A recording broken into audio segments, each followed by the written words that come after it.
बेटी कोई पैदा करना नहीं चाहता, लेकिन बिस्तर पर सारे मर्द औरत चाहते हैं। वो बाप अपनी औलाद को जिनसी बेदारी का मौका देते हैं, जो दिन को कई कई घंटे अपनी बीवी से सर दबवाने का बहाना लगाकर उनसे हम बिस्तरी करते हैं। औरत के जिस्म तक पहुंचने के लिए हमदर्दी मर्द की सबसे पहली सीढ़ी होती है।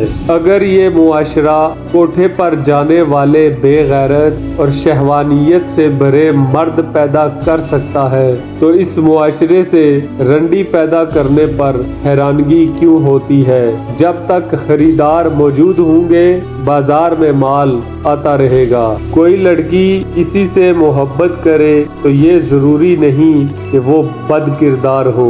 औरत रो सकती है, दलीलें पेश नहीं कर सकती। औरत की सबसे बड़ी दलील उसकी आंख से ढलका हुआ आंसू है। मर्द भी अजीब है, मोहब्बत औरत का जिस्म देख कर करता है, और औरत भी अजीब है, जिस्म दिखाकर मर्द से इज्जत की उम्मीद करती है। औरत जिसको मुतासर करने के लिए महंगे कपड़े पहनती है, असल में वो उसे नंगा देखना चाहता है। जो मर्द बीवियों के होते हुए चकलों पर अय्याशी के लिए जाते हैं, वहाँ बच्चे पैदा करते हैं, फिर उन बच्चों को उन्हीं का नाम क्यों न दिया जाए, ताकि सबको मालूम हो कौन सी रंडी किसकी बेटी है। एक रंडी के अल्फाज सुनिए। सुन भड़वे, ये पापी पेट न होता तो कब का नीचे ताला लगाकर चाबी दरिया में फेंक दी होती। मैं चाहता हूँ कि औरतें भी लड़कों को बदनाम करने के लिए बाथरूम में लड़कों का नाम लिखें और साथ लिखें कि ये साला एक रात का इतना लेता है। लेकिन औरतें ऐसा कभी नहीं करेंगी, क्योंकि औरतें मर्द जितनी घटिया और गलीज नहीं होती। एक तवाइफ का सवाल। वही मर्द जो रात की तारीकी में हमसे राहत मोल लेके जाते हैं, दिन के उजाले में हमें नफरत और हकारत से देखते हैं, ऐसा क्यों है। वो औरत जिसके पास तन ढांपने के लिए चंद चीथड़े मयस्सर हूँ, हरगिज फाहिश करार नहीं दी जा सकती, मगर वो औरत यकीनन फाहिश है जो नुमाइश की खातर अपने ब्लाउज में से छातियों को बाहर झांकने की इजाज़त देती है। मजबूरियों के नाम पर छोड़ जाना औरत की फितरत है। औरत को डर हर मर्द से लगता है, सिवाय उसके जो उसे पसंद आ जाए, फिर चाहे वो शराबी ही क्यों ना हो। मुझे औरत को देखकर बहुत दुख होता है कि जब उसकी साख पर धब्बा लगता है तो वो उसे मिटाने के लिए दाढ़ी नहीं रख सकती। जिनसी अमल से फारिग होकर वो अपने बाल संवारने के लिए आईने के सामने खड़ी थी। अचानक पीछे से एक शराफत के पर्दे में बैठी आवाज गूंजी, तुम अपना जिस्म क्यों बेचती हो।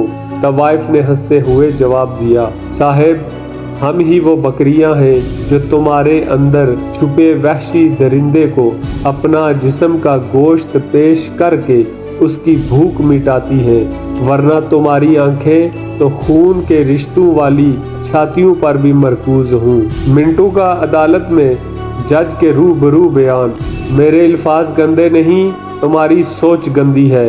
मेरे अल्फाज सिर्फ नंगे हैं, मेरा काम तो आईना दिखाना है।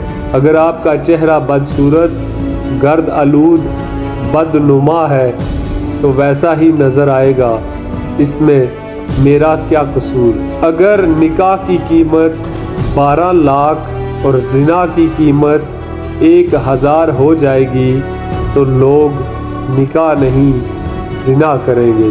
औरत अगर कोठे पर नाचे तो मुजरा, गवर्नमेंट के कहने पर नाचे तो यूथ फेस्टिवल, तालीमी इदारे के कहने पर नाचे तो वेलकम पार्टी, टीवी चैनल के कहने पर नाचे तो मॉर्निंग शो, और फिल्मों में नाचे तो स्टार। एक तवाइफ के कोठे पर छापा पड़ा। तवाइफ रंगे हाथों जिस्म फरोशी करते पकड़ी गई। थानेदार से कहती है, मुझ पर इल्ज़ाम क्या है।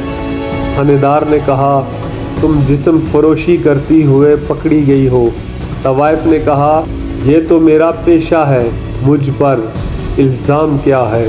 دنیا میں جتنی بھی لعنتیں ہیں، بھوک ان کی ماں ہے۔ ہمارے ججز نے دھوتیاں باندھ رکھی ہیں، جب کوئی غریب انصاف مانگنے آئے تو آگے سے اٹھا دیتے ہیں، اور کوئی طاقتور آئے تو پیچھے سے اٹھا دیتے ہیں۔ عورت خوبصورت اور مرد امیر ہو تو سچی محبت ہونے میں دیر نہیں لگتی۔ کہتے ہیں کہ قانون غریب کا رکھوالا ہے، سب جھوٹ کہتے ہیں۔ یہ قانون غریب کا رکھوالا نہیں، بلکہ کوٹھے پہ بیٹھی وہ رنڈی ہے جو امیر کو تو میسر ہے، لیکن بغیر پیسے والے کی طرف دیکھنا تو دور، الٹا اس پہ تھوکتی ہے۔